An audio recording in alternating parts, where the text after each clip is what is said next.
Was wrong with Adrian Broner post-fight saying he won that fight against Pacquiao? Hell no, he did not. He did not win that fight.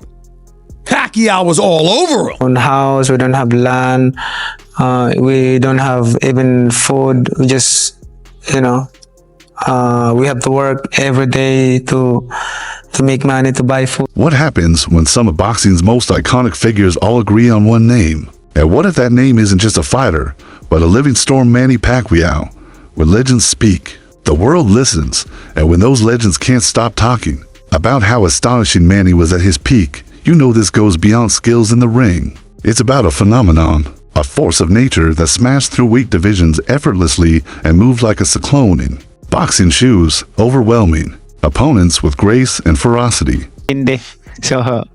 That's Manny P. That's extremely moving. Yes, We're moved. Yeah. Thanks so much. Okay, thank Manny. you. So if you're wondering why return now, here's your answer. Legends don't vanish, they echo. And Manny Pacquiao is about to echo one last time. This isn't about nostalgia, it's about closure. One last masterpiece for the crowd. One final whirlwind in the squared circle. Whether you've watched him from day one or just discovered his greatness, know this is a historic moment. The man who carved his legacy with fists is picking up the pen again. And when he re-enters that ring, it won't just be a fight, it'll be a memory etched in time, a story you'll tell your grandchildren, a moment when everything paused and Manny Pacquiao danced once more. Beat decision-wise on that fight. I don't know what he was talking about when he said everybody knows he won the fight. Adrian Broner did not win that fight. And by the way, Jim Gray pointed out accurately, he averaged less than 8 punches around. What did I say when I interviewed him last week, huh, Jim? I said, they say you don't throw punches, man. He said it ain't about how many, it's about the right time. And then there was his balance. Manny could leap, pivot, throw, dodge, and still land with precision. You can't coach that. That's divine talent. He wasn't in the ring to win decisions, he was there to challenge gravity. Trainers called. It's strange. Fans called it magic, rivals called it a blur, and historians, they etched his name into boxing's greatest chapters before he ever retired. Think Ali, Tyson, Duran, Sugar Ray, what they had unpredictability, charisma, and violent beauty Manny had in abundance. Add to that his humility, and you get the rarest kind of warrior. He didn't fight for vanity. He fought because it was his purpose, and legends, they knew it. Because real fighters recognize each other not by trophies, but by scars. And everyone who faced Manny left with both stories and x-rays. And just when it looked like he'd settled into politics, he came back. For Manny, retirement was a Caminata period. And this 2020 for comeback, it's not for glory, it's the last chapter in a book he wrote with blood and brilliance. Mike, congratulations. Yes, beautiful. I'm here to support you. Thank you. Appreciate it, brother. And yet, despite all that intensity, Manny had the face of a helpful neighbor who might lend you a wrench. That was the trap. Opponents braced for a beast and found a smiling whirlwind with iron legs. Coaches came in with blueprints, with solutions for his angles and stance. Then the bell rang and it all fell apart. Some fighters tried trash talk. Mistake. Trash talk takes time, and by the time they finished a sentence, Manny had landed a flurry, shifted position, and winked it there. Corner. You don't trash talk a hurricane. You brace for impact and pray it passes fast. It kind of shocked me because Pacquiao tends to lead with his head, which is how Marquez got him in that third fight. Correct. But he was quicker. He was quicker. He was predictably more aggressive. He connected more. That 8th and 9th round, he was all over Adrian Broner. All over him. In boxing, age usually takes away speed, sharpness, and reaction. But Manny is like a fine weapon, smarter, sharper, deadlier. In his late 30s, he outran and outclassed fighters 10 years younger. Like it was second nature. Sure, he lost a few fights, but only because he faced the best. While others curated records and avoided danger, Manny said, line them up. He didn't sidestep threats, he sprinted toward them.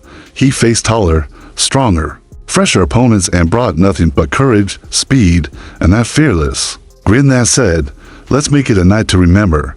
And when it was over, his opponents didn't just lose, they left confused, battered, and wondering how the smiling guy from the Philippines just broke their will. Has a case for greatest fighter, pound for pound, who ever lived. Think about, by the way, I don't think he wins that argument. Sugar Ray Robinson is safely ensconced in that position. But Henry Armstrong, Muhammad Ali, Harry Greb, Sam Langford, Floyd Mayweather, Pernell Whitaker, whoever else you want. Boxers knew they were in trouble when they landed their best punch, and Manny just smiled. Hit him with your hardest uppercut. He bounced like he just caught a whiff of his favorite meal. You don't fight that kind of man you try to make it to the final bell. Even seasoned commentators lost their cool during his fights. Names got mixed up, rounds forgotten, voices raised like kids arguing over toys. And who could blame them? Watching Manny was like chasing lightning with a camera frenzied, unpredictable and awe-inspiring. His movement, it wasn't just fast. It was poetry in full attack mode. He didn't come straight, he came in angles that broke geometry. Blink, and he was behind you. Blink again, and you'd taken for punches. Blink once more, you were staring at the ceiling, wondering if it was a punch or a meteor that hit you. Because I'm sure mentally you prepared as well as physically prepared, Shane, but you know. They have shovels. Yeah, they have shovels, bro. Just in case. Shane. No, Shane took everything. With Pacquiao. I remember one game. I remember him wrapping his hands. Pacquiao. Because he wraps his own hands. Yeah. Now take a moment. How often do hardened boxing legends confess that someone else was better? Almost never, but Manny made them do it. Trainers who'd worked with hundreds of fighters turned into wide-eyed fans just watching him train. The rhythm of his gloves on the pads wasn't just sound, it was music. Wild, controlled, mesmerizing. Whenever Manny entered the gym, conversation stopped. Business, politics, all of it faded. Because the Southpaw Storm was in the room and everyone knew it. We have to see that fight. So Pacquiao's peak was just about as good as anyone in history. Now, I'd have favored Mayweather back then. He's the naturally larger fighter. And that's the point. When you talk about pound for pound, if a fighter moves up out of his natural weight class and can still compete with the best who ever did it, what does that mean about the quality of that fighter's prime, pound for... Timothy Bradley, one of the few men who shared the ring with both Manny and Terrence Crawford, gave a perspective you could. Manny, he said, wasn't just fast or powerful, he was instinct in motion, a human reflex. While others thought about throwing a punch, Manny had already landed 3. He didn't react, he anticipated. And then there was his mental game. He smiled. He joked. He seemed harmless. Then he'd throw a punch that could fracture ribs. That contradiction, gentle outside the ring, lethal within, mess with opponents' heads. You couldn't hate him, and fighting someone you can't hate, that's a psychological disadvantage from round 1. Brandon Rios made Pacquiao look lightning fast, and then when he fought Tim, Manny looked fast, but not as fast. Now, but Tim's not necessarily known as a fast. I am. What's gonna happen with fast? Maybe like that. It's all relative. Speed is relative. Did you just say he's faster than me? Oh my gosh. That's hilarious. Antonio Margarito thought his size would be the difference. That being the bigger man meant being the better man. But Manny made him look like a lumbering statue. Round after round, Manny hammered him. By the end, Margarito wasn't just beaten, he was broken. His bones, his pride, his belief in size as an advantage shattered. Mike Tyson, one of the most feared boxers ever, didn't hold back either. He called Manny incredible. Watching him was like witnessing the glitch in the boxing matrix. Even legendary promoter Bob Arum was floored. He saw in Manny what he once saw in only a fighter, yes, but also a symbol. Someone who united people and proved how far heart and hunger could take you. He's not really known as a fast guy. It's like, what am I known for, kid? Like, really? Like, really? Fat? Oh, man. He gonna learn November 22nd. What fast is all about. Manny Pacquiao, lightning fast feet, reflexes, angles. Even commentators couldn't contain themselves. Max Kellerman, usually the voice of reason and stats, almost lost his composure trying to summarize the magic of Manny's run. From tiny flyweight to welterweight champion, that's like dominating. Every board and chess with a different set of rules each time. Nobody has done it before, and no one is likely to do it again. When renowned trainer Robert Garcia was asked to compare Manny's 8 division titles to Mayweather's undefeated record, he didn't flinch. Sure, a perfect record sounds impressive, but with the right matchups and careful management, it's possible. But conquering 8 divisions, that's pure courage. That's not ducking challenges, that's facing giants and coming out on top. Good luck to him though, man. Good luck to him. He's faster than me? Really? Are you serious? That's what I said. Algieri's faster than me? Are you serious? Come on, man. You gotta be kidding me. You gotta be kidding me, man. You're taller, but not faster. Then came Joshua Clottey, a strong, durable fighter who entered the ring confident and left shattered. He didn't just lose, he unraveled. Later, he admitted it. He was underpaid, overwhelmed, and unready. He barely threw punches. Manny, on the other hand, came from every angle like a human tempest. Clottey's only goal became survival. Manny didn't merely beat champions, he made them reconsider their place in the sport. Keith Thurman strutted in as the self-proclaimed new king of welterweights. But at 40, Manny treated him like a sparring partner, knocking him down, outpacing him, and outhinking him. That speed, that timing, that iconic left, it wasn't just fast. It was impossible. By the time you blinked, Manny had already delivered his message loud and clear. Punch so damn hard, you might want to see every step of this to make sure, because you might think I have something as hard as that. But after he wrapped the hands, I held my hand like this in my hand. I said, shit.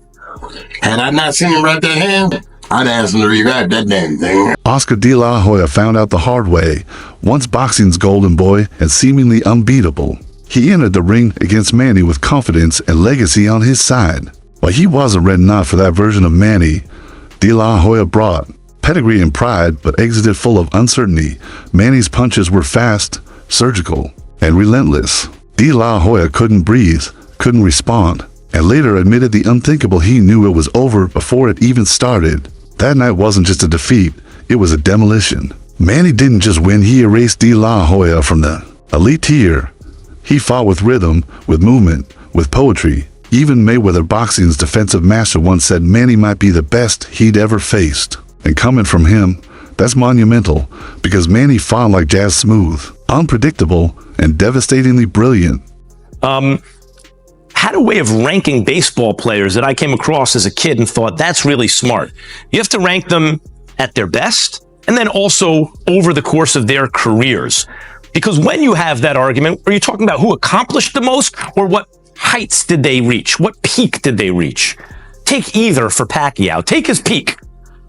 Was it at 140 pounds when he obliterated Ricky Hatton, Miguel Cotto, and then Oscar De La Hoya, though that was at 147? Was that Pacquiao's peak? Because remember, that's when the Mayweather-Pacquiao hype actually reached fever pitch. Oh my God. But let's not get ahead of ourselves. Every boxer who stepped in with Manny had their own unique style. Yet all of them walked away changed, bruised in body, shaken in spirit, and wiser in mind. This isn't just a stroll through nostalgia. This is a reality check delivered by boxing's elite, each stepping forward to talk about the man, the myth, the continuing legend that is Manny Pacquiao. Let's be real, boxing has produced countless champions. But when the fights are over and the gloves come off, what stays are the stories, the gasps, the unforgettable moments, and Manny Pacquiao is central to so many of them. He didn't just defeat opponents, he stunned them. He made world-class fighters look like amateurs. Take Ricky Hatton, for example. He had already survived a bout with Floyd Mayweather Jr., but when he stepped in against Manny, it looked like he was fed into a shredder. Manny's speed defied logic, physics, even. And Hatton wasn't the only one. Manny left behind a trail of dismantled game plans and humbled champions. Even Floyd Mayweather, never shy about his ego, privately gave Manny respect. Mayweather didn't beat Manny, he got away with a win.